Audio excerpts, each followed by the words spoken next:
దుర్యోధనుడు అనగానే దుష్టత్వానికి ప్రతీకగా నిలిచే పాత్ర గుర్తుకొస్తుంది. అధికారం కోసం ఎంతటికైనా తెగించే దుర్మార్గమే మనకి గుర్తుకొస్తుంది.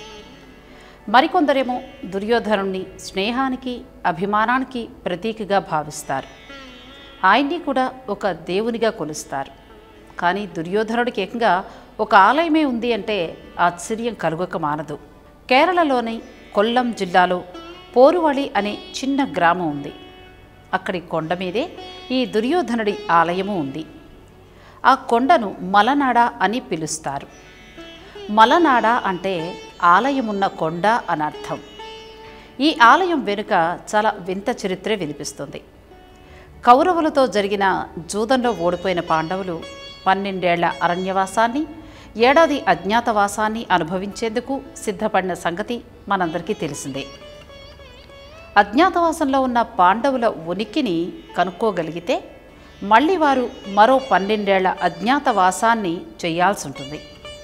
అందుకే అజ్ఞాతవాసంలో ఉన్న పాండవుల జాడని కనుక్కునేందుకు దుర్యోధనుడు కూడా బయలుదేరాడు. అలా వెళ్తూ వెళ్తూ కేరళలోని ఈ మలనాడు ప్రదేశానికి చేరుకున్నాడట. ఇక్కడికి రాగానే దుర్యోధనుడికి విపరీతంగా దాహం వేసిందిట. దాంతో తన దాహార్తిని తీర్చేందుకు ఎవరైనా కనిపిస్తారేమో అని ఎదురు చూస్తూ ఉన్నాడట. దుర్యోధనుడి బాధని గమనించిన ఓ వృద్ధురాలు తన దగ్గరున్న కల్లుని ఆయనకు అందించి దాహాన్ని తీర్చిందిట. కళ్ళు రుచి చూసిన దుర్యోధనుడు మహా సంబరపడిపోయాడట. అక్కడి ప్రజల ఆతిథ్యాన్ని, అక్కడి ప్రకృతి అందాల్ని చూసి ముగ్ధుడయ్యాడు. వెంటనే ఆ కొండ మీద కూర్చుని ఆ ప్రాంతాన్ని సుభిక్షంగా ఉంచమంటూ పరమేశ్వరుణ్ణి ప్రార్థించాడట.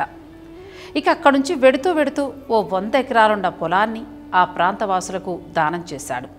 ఇప్పటికీ ఆ ప్రదేశం ప్రభుత్వ రికార్డుల్లో దుర్యోధనుడి పేరు మీదుగానే ఉంటుంది అని అంటారు. ఇదంతా జరిగిన ప్రదేశంలో దుర్యోధనుడికి ఓ ఆలయాన్ని నిర్మించారు ఆ ప్రాంతవాసులు.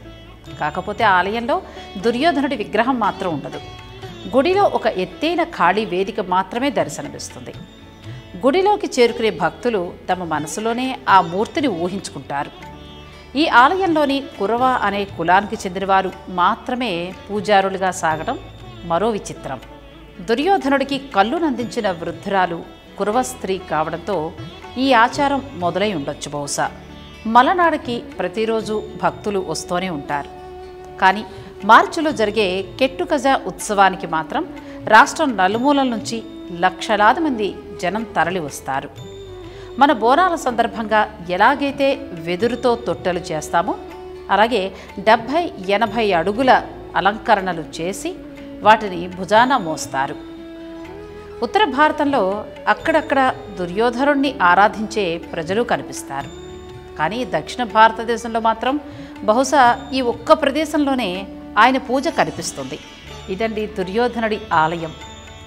ఇటువంటి మరిన్ని విశేషాలు తెలుసుకోవాలి అనుకుంటే మా ఛానల్ని సబ్స్క్రైబ్ చేయండి.